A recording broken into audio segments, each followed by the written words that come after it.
Ritrovati in diretta con Sveglia Trieste, in compagnia di Alessandra Ricchetti, consigliera comunale del Movimento 5 Stelle. Buongiorno. Buongiorno. Abbiamo di nuovo in collegamento Gianluca Paladin che in compagnia dell'assessore Michele Babuder ci stava illustrando quello che è il progetto di barrieramento a mare per quanto riguarda la difesa del litorale barcolano. A voi.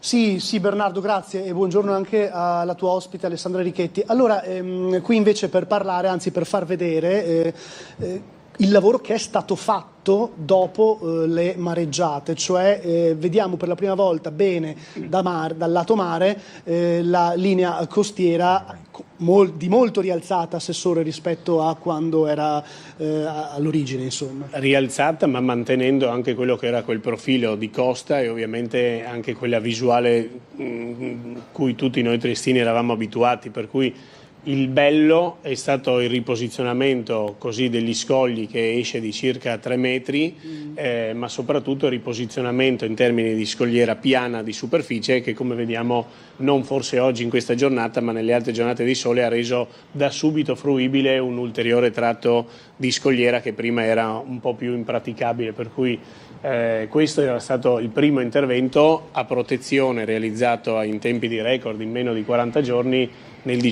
tra dicembre 2024 e gennaio 2025, realizzato prima degli altri perché si erano già rifatte le parti rotte della parte di superficie dei cubetti in porfido, delle aree gioco che io ricordo sempre realizzate anche grazie al contributo della Fondazione CR Trieste, dei sottoservizi e quindi grazie all'impegno che avevano già profuso Servizio Strade Verde Pubblico. Poi naturalmente c'era la parte del castello del Bivio di Miramare che era stata ulteriormente danneggiata e l'assessore al patrimonio immobiliare, la collega Lodi, invece si è occupata del CEDAS e di quelli che sono gli attuali lavori ancora ai topolini. Ecco, nello specifico, Bernardo, per farti capire, ma lo sai già, noi adesso siamo nel tratto compreso tra, diciamo, più o meno il pane quotidiano e dove eravamo prima, quindi il porticciolo nella zona del cosiddetto bunker. Architetto, questa opera che è stata fatta naturalmente garantisce più sicurezza, ovviamente, contro fenomeni come le mareggiate, di fatto una scogliera completamente rinnovata. Sì, certo, noi abbiamo potenziato più che realizzato una vera e propria scogliera che dia la garanzia al 100%, ecco, con i fondi messi a disposizione. Comunque abbiamo potenziato, allargata di circa 3 metri come diceva l'assessore e alzata di circa 60-80 centimetri in modo tale da poter rompere l'onda, in modo tale che si infranga prima che arrivi sul lungomare Benedetto Croce e vada a danneggiare i giochi come è successo 2 anni fa. Certo, allora architetto, buon lavoro per il proseguo dell'opera, perché insomma so che dovete fare il prossimo tratto, quindi buon lavoro. Grazie mille, grazie, buona giornata. Ormai il Comune di Trieste è diventato esperto a fare scogliere, un tempo non erano attribuibili all'amministrazione comunale queste competenze, in realtà dopo quegli eventi dannosi così è stato, anche siamo stati delegati a fare queste nuove opere di specializzazione.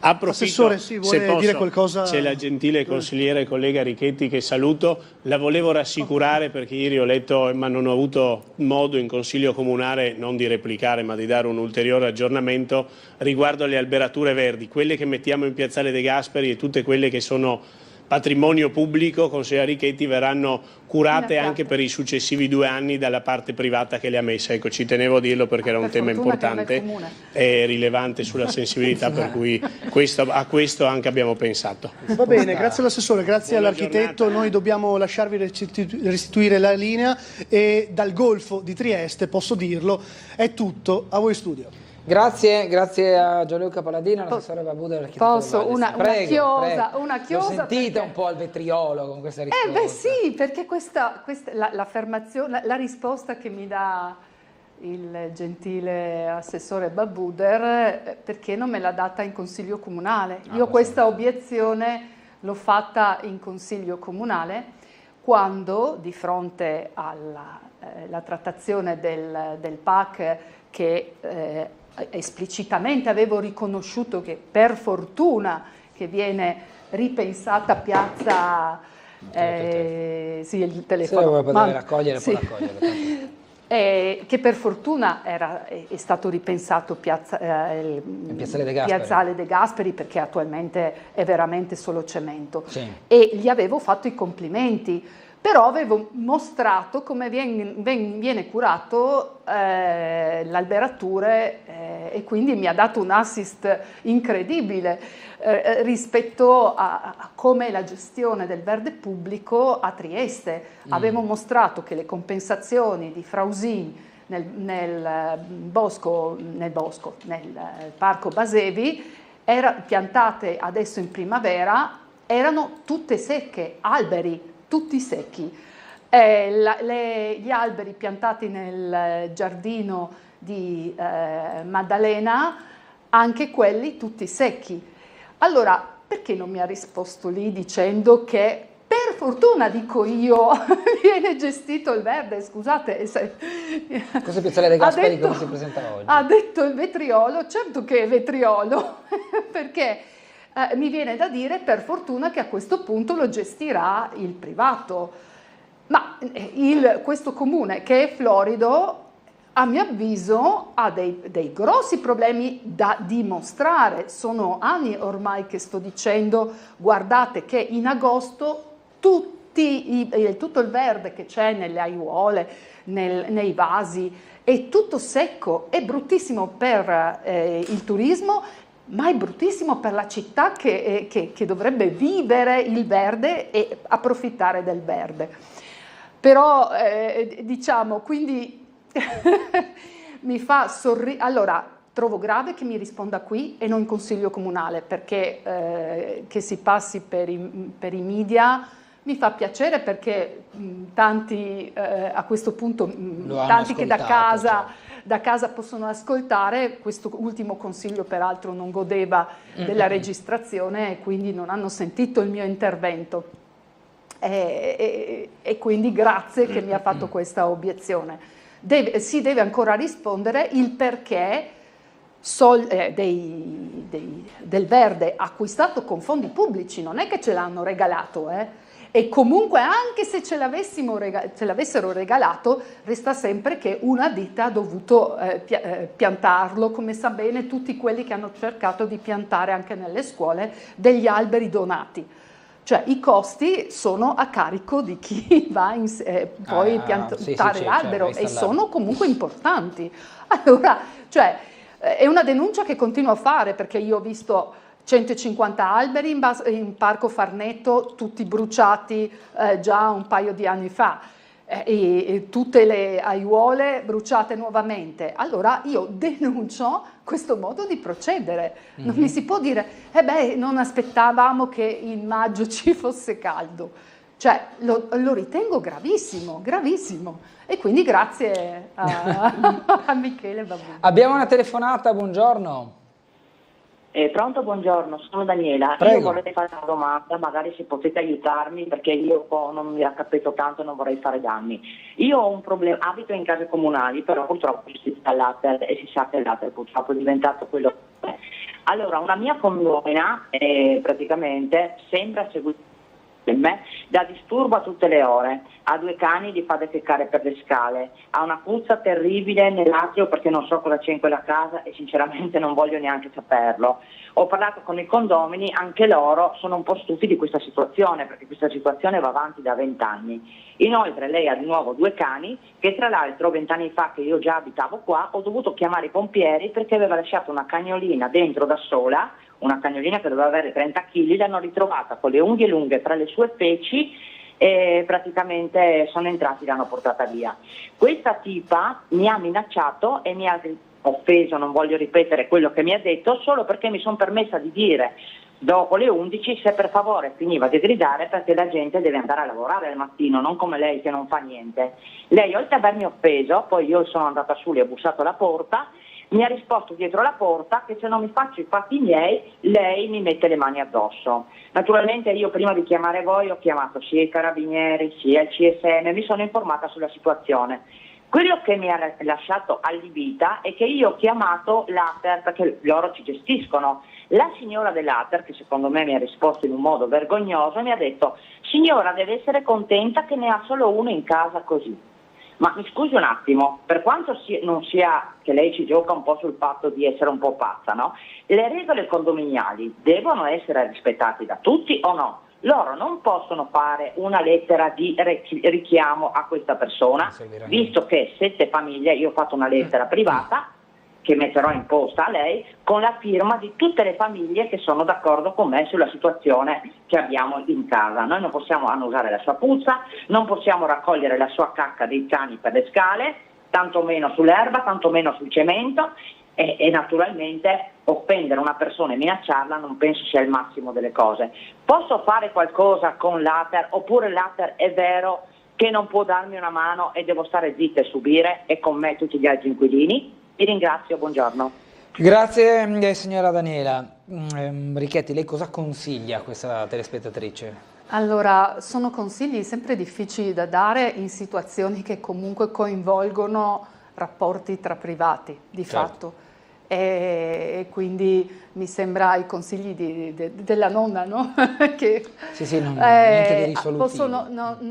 Allora, i consigli che io do sempre in tutti questi frangenti sono: 1, scrivere, telefonare, mi dispiace, non si lascia traccia, quindi se io devo devo denunciare qualcosa, devo farlo per iscritto, sempre, sia verso l'Ater, sia la polizia locale. Perché dico la polizia locale? Per esempio, la polizia locale sarebbe potuta essere competente, come anche i carabinieri, per problemi nei confronti degli animali, cioè e lasciare un animale solo a casa per tanti giorni è legalmente perseguibile e quindi in quel caso più che avvisare anche per iscritto i vigili del fuoco, sarebbe stato forse, non so se la signora lo ha fatto, magari lo ha fatto e non lo ha detto, è meglio sempre scrivere, perché si lascia traccia, lei sa che ha telefonato, però dimostrarlo con un pezzo di carta che le rimane. Questo diventa chiaramente più efficace per tutti quelli che hanno una responsabilità. Poi però, al di là dei consigli, mi viene da dire, ho sentito nel precedente presidenza che c'erano sempre delle proteste perché il direttore dell'Ater, l'allora direttore dell'Ater, non prendeva posizione rispetto determinate situazioni. Sto parlando non di Novacco, ma ancora prima di Ius. Poi c'era stato promesso che con il cambio e con l'arrivo della nuova presidenza si sarebbe intervenuti, e io ad oggi non vedo che si vada a intervenire. Era stato promesso che ci sarebbe stato un regolamento che veniva applicato e ad oggi, pur sapendo che io ritengo che sia complicato per l'Ater intervenire, però non facciamo promesse che poi non riusciamo a mantenere. Questa è la chiosa che faccio io. Ecco. Dobbiamo andare in pubblicità, ci fermiamo per qualche minuto, a tra poco.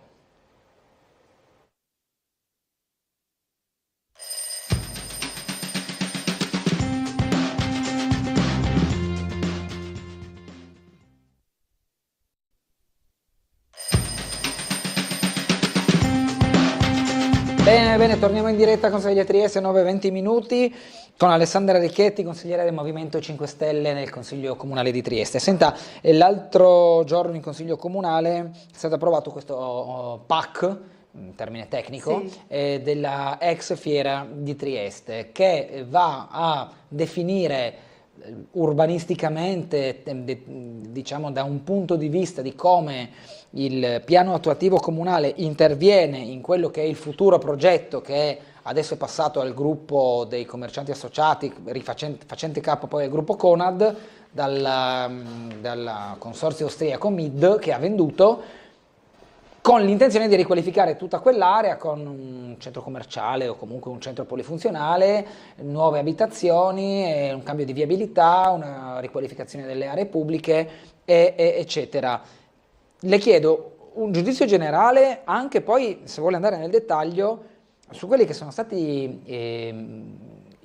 come dire, i punti che anche lei ha voluto sollevare in Consiglio. Sì, assolutamente, grazie per la domanda, perché mi è dispiaciuto che non c'era la possibilità di avere il Consiglio online. Tanti dell'area volevano approfondimenti, perché è una zona assolutamente interessante, vissuta e che ha notevoli criticità.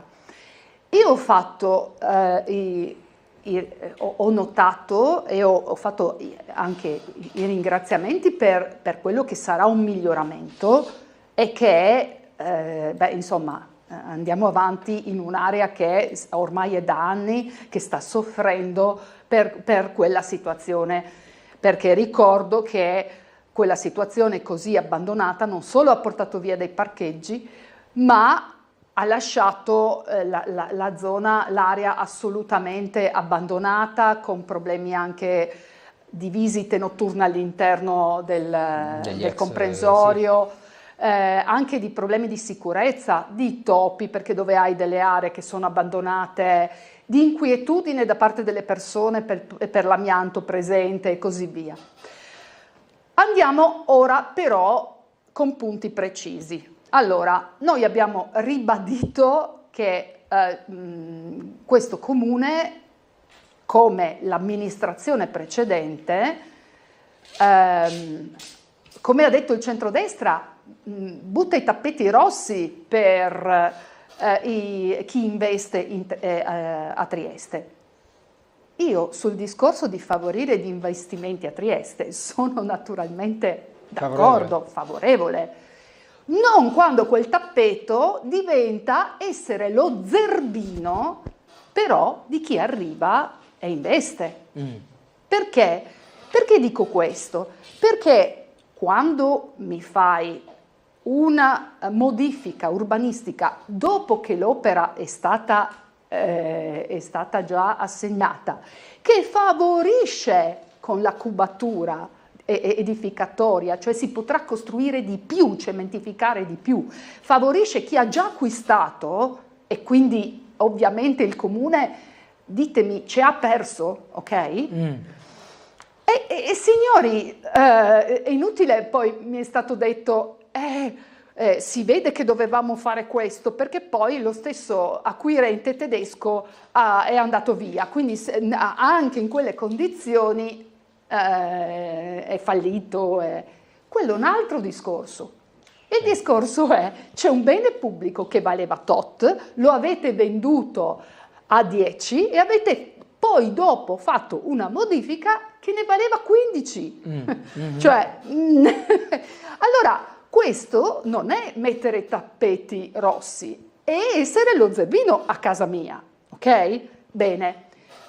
Benissimo bene che si trasforma quell'area che avete visto anche prima, dal cemento al verde. Dico io, peccato però che quel verde che sulla carta è tutto verde, appunto, che rende l'idea di un qualcosa di positivo, peccato però, signori, che sono cespugli, non è verde alto, come dire, alberi importanti che fanno ombra. Per chi conosce un attimino, sono gli oleandri, sono i pitosfori, quelli che sono bassi cespugli con i fioretti bianchi, sono le langerstomia, che sono quegli alberelli con i fioretti rosa. Non sono alberi di ombreggiatura, ok? E poi ho fatto la battuta che ho fatto. Benissimo che via Revoltella venga fatto un viale, anche lì, appunto, c'è bisogno di alberi alti per favorire chi ci abita, e poi Per quanto concerne le isole del calore, ricordo per chi se lo fosse perso che CNR e ISPRA ci ha definito fra le prime città a grossissimo rischio, che vuol dire rischio per la salute, rischio del caldo, cioè le isole di calore implicano problemi di salute per le persone, per gli anziani, Sì, certo. ok? Per capirci. Gravissimo che non si vada a pianificare, a mio avviso, la questione viabilità. Ah, in che senso?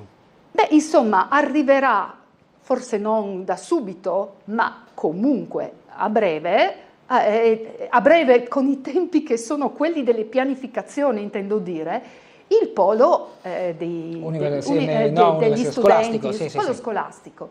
Allora, è esplicitamente scritto che non viene tenuto conto il traffico che verrà generato da quel polo. Ma perché? Ma perché non pianificare un minimo di anche tenuto conto? È chiaro che poi i passaggi successivi verranno fatti nel momento che verrà fatto il polo, ma adesso avere un occhio di attenzione per il futuro ci evita problemi di viabilità. Vogliamo parlare di zone che soffrono di non pianificazione? Via Teatro Romano, San Giovanni, San Giacomo lo vedremo in seguito. E lei dice con l'ex Maddalena anche, no? Quella zona là? Io parlo soprattutto, lì c'è stato secondo me un miglioramento della viabilità. Parlo soprattutto dell'impatto che avranno i nuovi poli sportivi via Frausina, sulla Frausina e per esempio a San Giovanni, che lì c'è via Alessandrio, via Alessandrio, che avrà le 3 palestre di carattere internazionale, il campo sportivo, la piscina. E quando chiedi quale pianificazione è stata fatta, no, non è stata fatta pianificazione. Io lo ritengo gravissimo. E l'ultima questione sono i parcheggi. Sì. I parcheggi sono stati pensati tenendo conto dell'attuale bisogno, escludendo i parcheggi in aree che sono vietate, gli autobus, le strisce pedonali, giusto dal punto di vista del dire quelli non sono parcheggi corretti, ok? Ma la lettura che dovrebbe fare un'amministrazione, questa è una mia visione, ok? La lettura che dovrebbe fare un'amministrazione è: se succede che c'è il disubbidiente una volta, lo punisci e lo punisci sazio, gli porti via la macchina, ma se ogni sera tutte le aree che sono libere, anche normativamente non corrette, ok?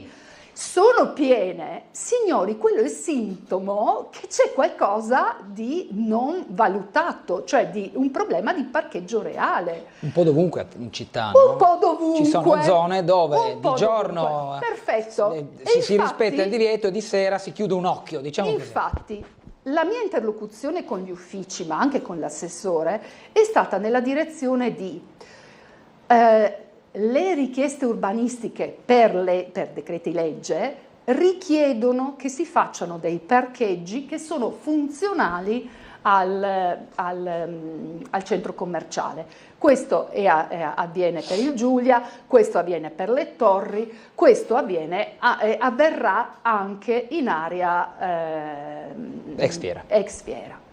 Signori, perché non pensare a delle convenzioni agevolate notturne?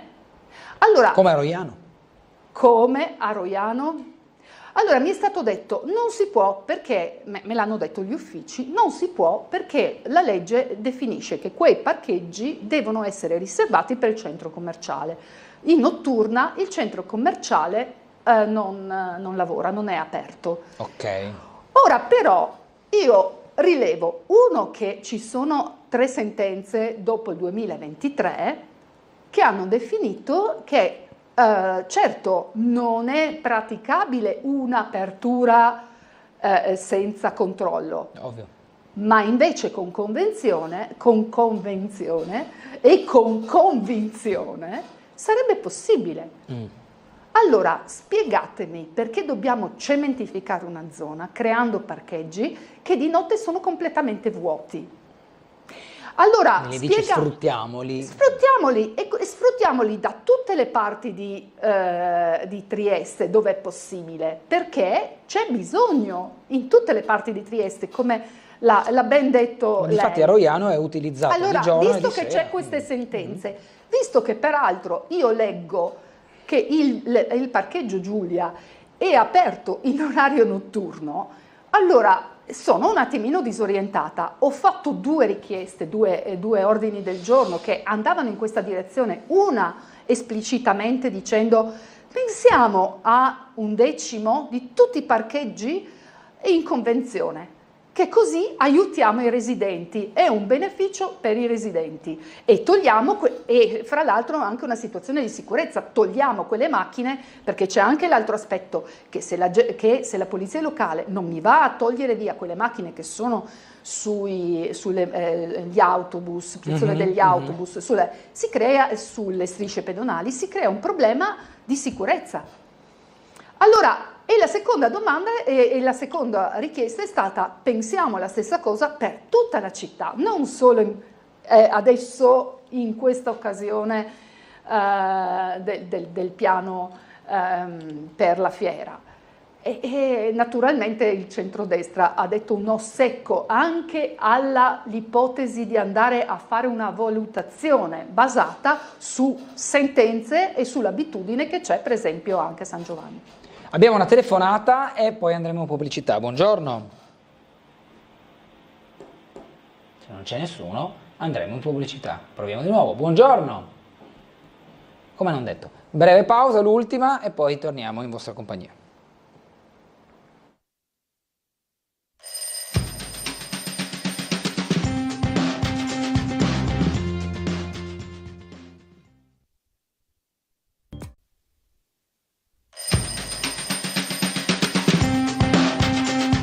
Torniamo in diretta con Sveglia Trieste, proviamo a sentire se c'è una telefonata. Buongiorno. Sì, buongiorno Gulotta, sono Dino, Sì. Buongiorno a te, alla consigliera dei 5 Stelle. Ma io volevo appunto riprendere un attimo il discorso sulle dimissioni di Guerrieri. Allora io, sabato prima che venga fuori l'articolo, ho proprio chiamato che c'era Stabile e c'era Giacomelli e gli avevo fatto questa domanda: ma non è che nel porto sia una lotta interna alla coalizione, cioè soprattutto tra Lega e Fratelli d'Italia per avere diciamo, la presidenza e il segretario, visto che anche Torbianelli è stato fuori? La risposta è stata no, non ci sono nessun problema, andrà tutto bene, facciamo per l'interesse della città. E allora io ho fatto una domanda: ma perché Torbianelli che ha operato anche bene, riconosciuto da tutte le parti politiche, è stato rimosso dopo una settimana che lo stesso Guerrieri lo aveva fatto? Gli ho detto ma è una questione un po' politica, perché lui è stato messo dal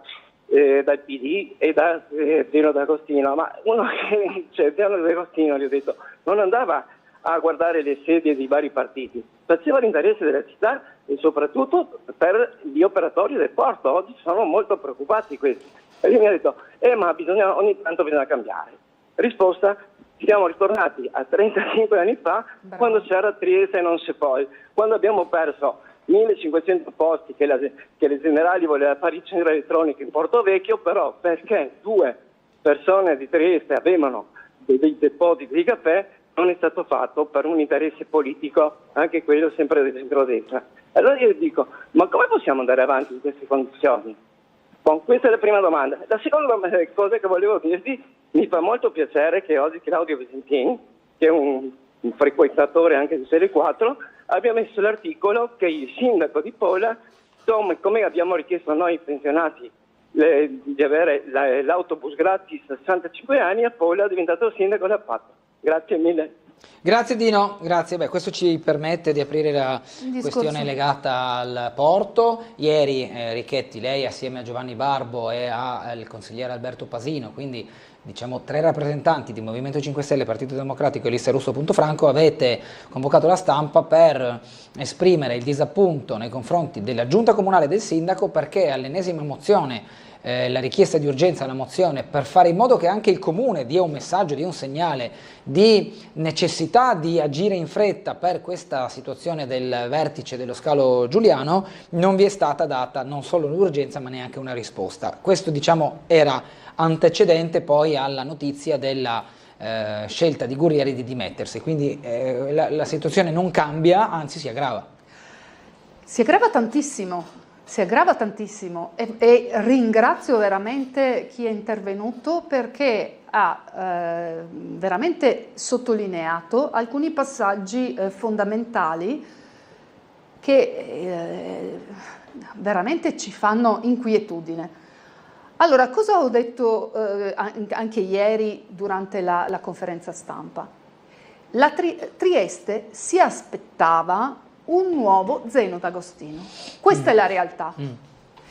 Come ha detto il signore, siamo tornati indietro a 35 anni fa quando c'era la Trieste nel Non se pol. Siamo già tornati indietro del Non se pol, già da tempo. Non è nemmeno un Non se pol, è sì, certo, faremo tante promesse, ma poi siamo lasciati completamente, scusatemi, in balia delle onde, visto che c'è il porto, completamente in balia delle onde.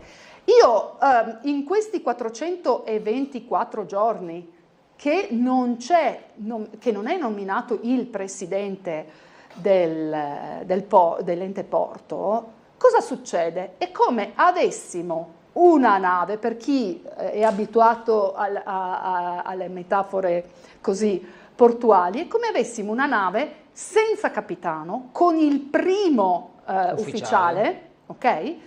Che comunque deve fare l'ordinario, cioè deve evitare gli scogli, deve evitare ma la rotta ce l'ha imposta, non può cambiarla. Ma non c'è neanche il primo ufficiale adesso.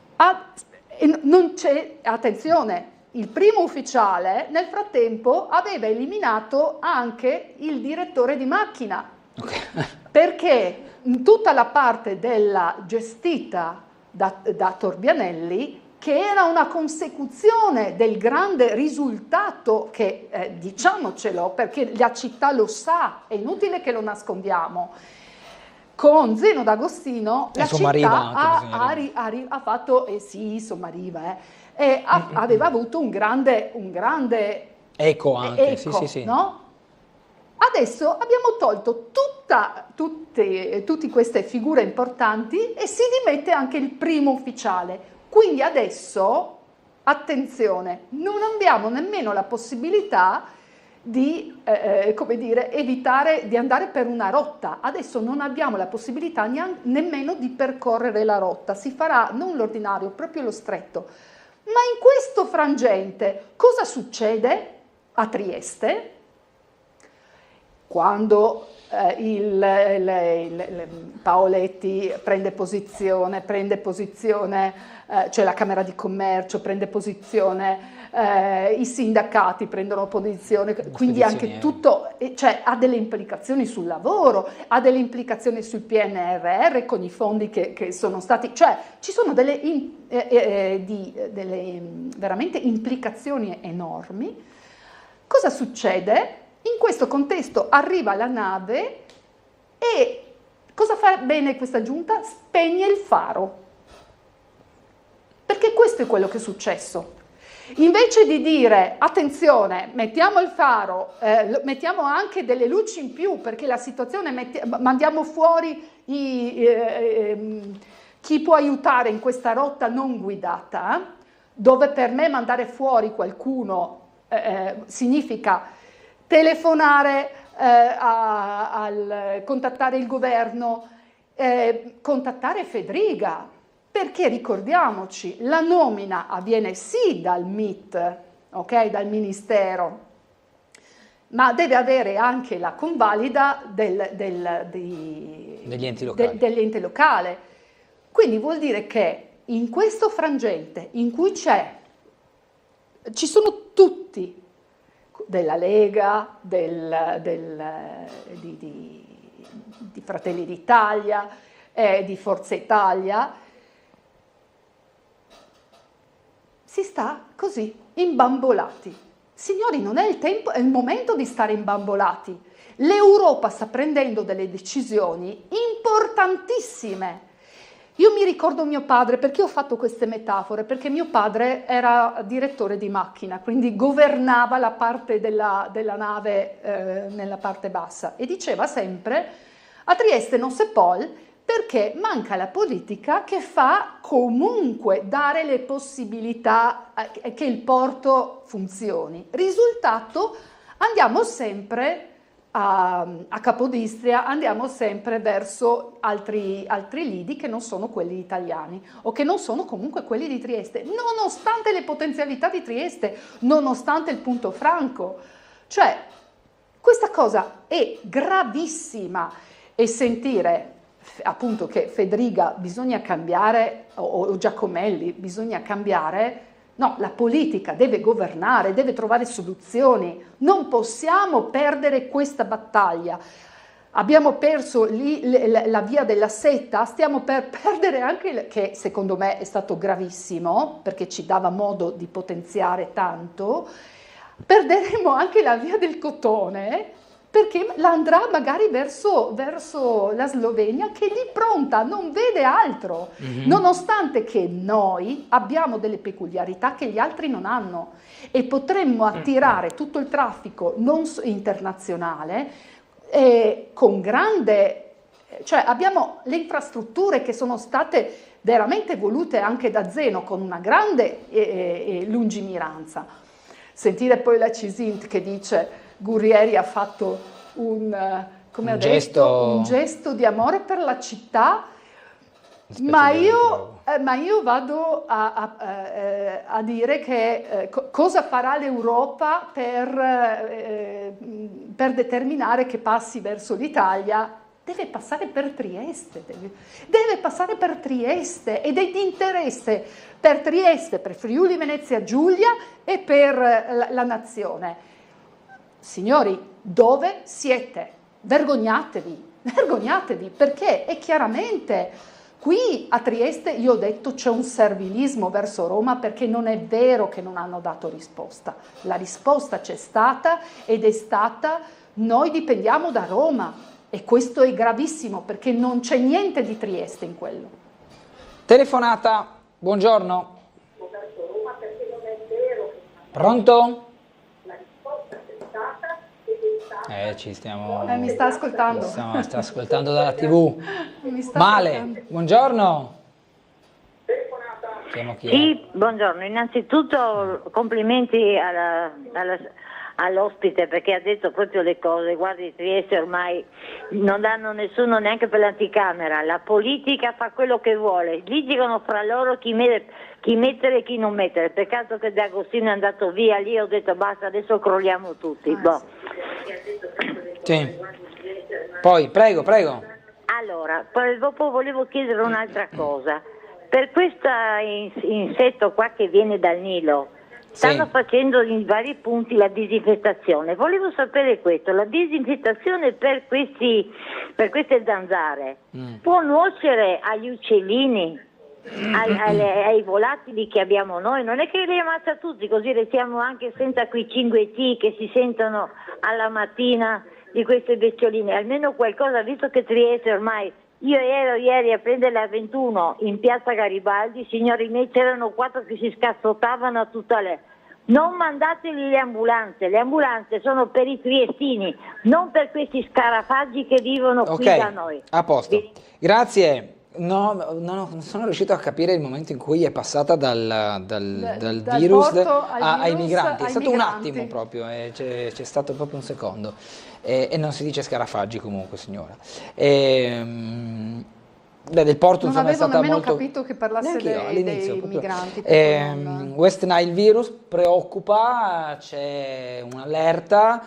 Non so, credo che la disinfestazione, che è larvicida, non vada a intaccare le altre specie animali. Almeno io ho conosciuto la disinfestazione larvicida a Lignano Sabbiadoro diversi anni fa.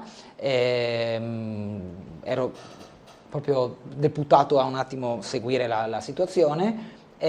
Non dovrebbe intaccare la fauna che non sia proprio specifica su questo tipo di insetto. Quindi però non è che sono un addetto del settore, ma da quello che mi è stato dato a sapere non dovrebbe intaccare uccellini e altro. Poi il discorso Piazza Garibaldi, risse, problemi, è un po' un'altra cosa non gestita. Mi dispiace. Disco che torna. Io continuo a dire, qui si parla tanto, il centrodestra parla tanto, ma non agisce. Continua a dire che è sempre colpa di altri e non gestisce mai la situazione. Sono da anni che ormai sono in congiunzione astrale centrodestra dappertutto.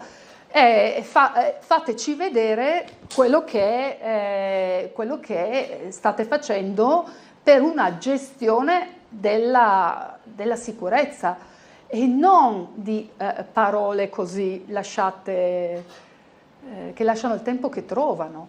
La gestione della sicurezza vuol dire essere in prima linea a trovare le persone, a gestirle come situazione, come prendendone nome, cognome, trovando un posto in cui stare, perché così controllo io la situazione e non le forze criminali che non vedono l'ora di trovare materiale umano in disperazione. Quindi, signori, non fatevi abbindolare da chi vi racconta che non prendere in gestione i migranti è un modo di opporsi ai migranti. No, è un modo di favorire le forze criminose. Questa è la mia denuncia, oltre a creare problemi di salute e così via.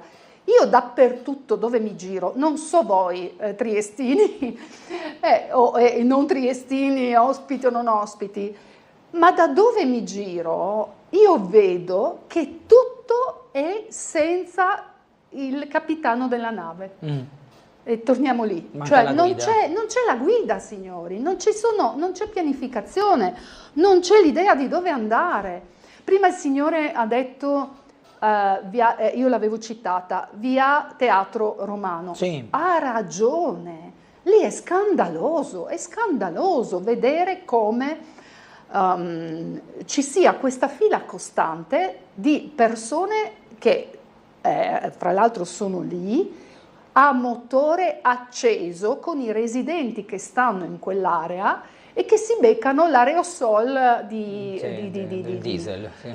di tutto quello che c'è, È gravissimo, è tutta la città bloccata. Ma signori, facciamo qualcosa anche lì.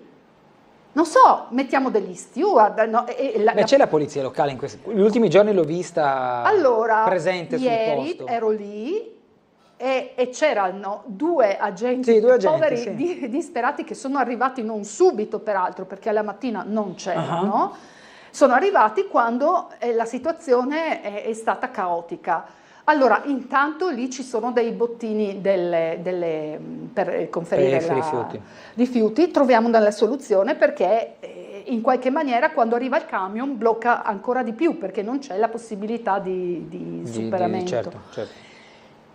Ma poi comunque poveri questi due della polizia locale riuscivano a fare quello che riuscivano a fare, perché il blocco era fino a Diaz, fino a Punta di Forno, cioè sì, ma anche oltre. Io quando sono arrivata era via Diaz completamente bloccata, fino sulle rive, era sulle rive bloccato. Sì. Poi ho lo scooter e io passo oltre ed è finito.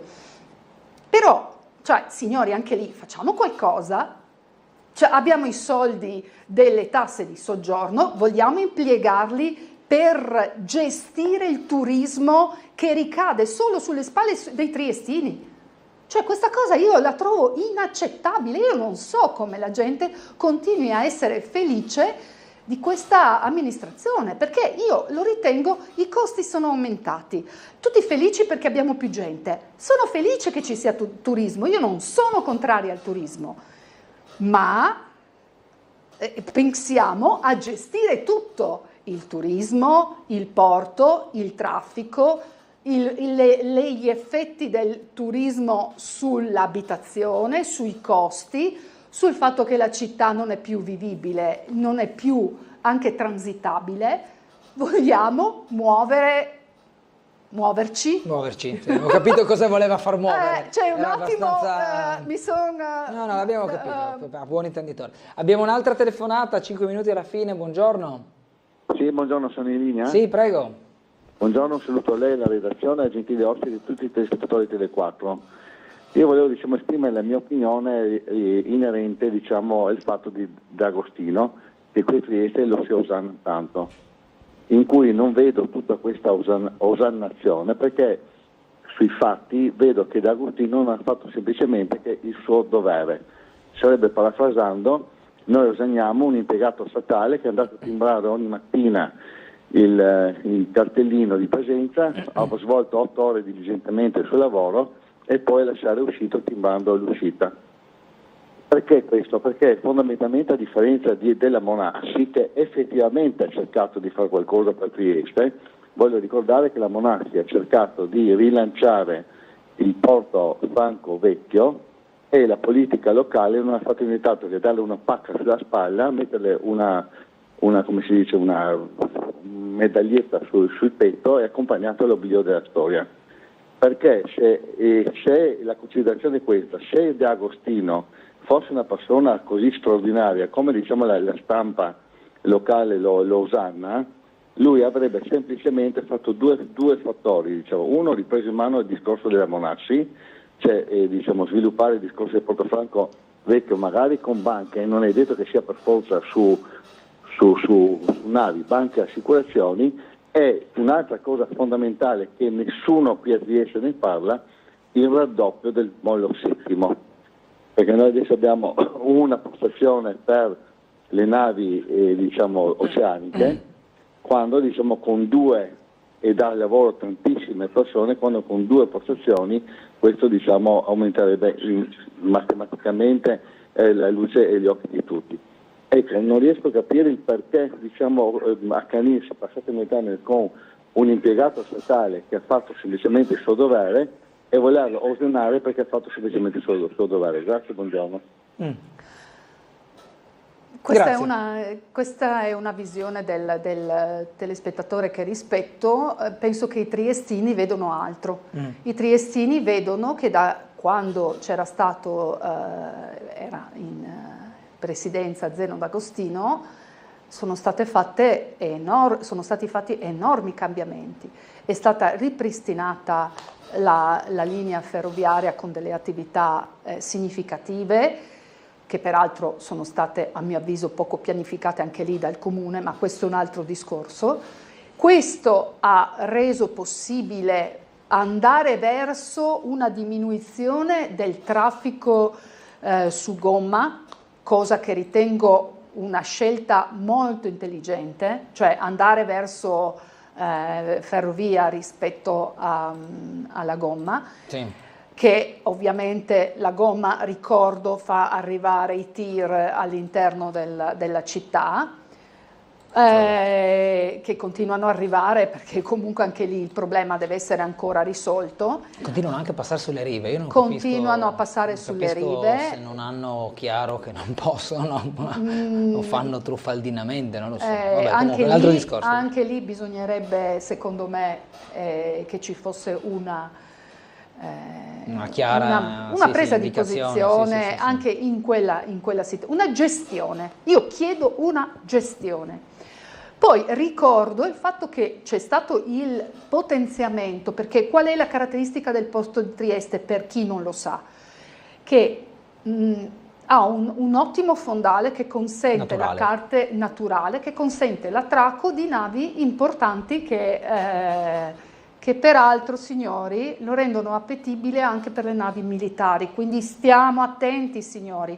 Quando il sindaco arriva a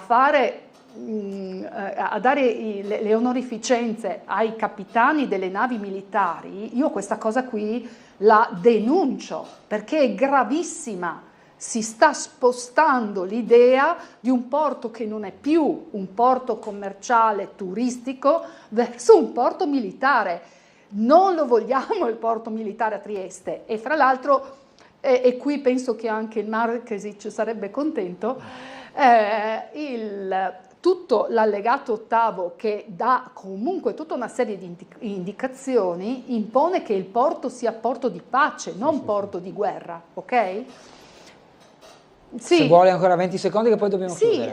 No, io continuo a dire che ha avviato tutta la parte di raddoppio del molo ottavo, che adesso è in gioco, e quindi la città ha un grande interesse e dobbiamo avere qualcuno che sostituisca, per cui io penso che la città sappia cosa ha fatto anche Zeno. Grazie ad Alessandra Richetti, consigliere del Movimento 5 Stelle, una buona giornata e un buon lavoro. Grazie a voi. Ci fermiamo qui, grazie a tutti per averci seguiti e una buona giornata.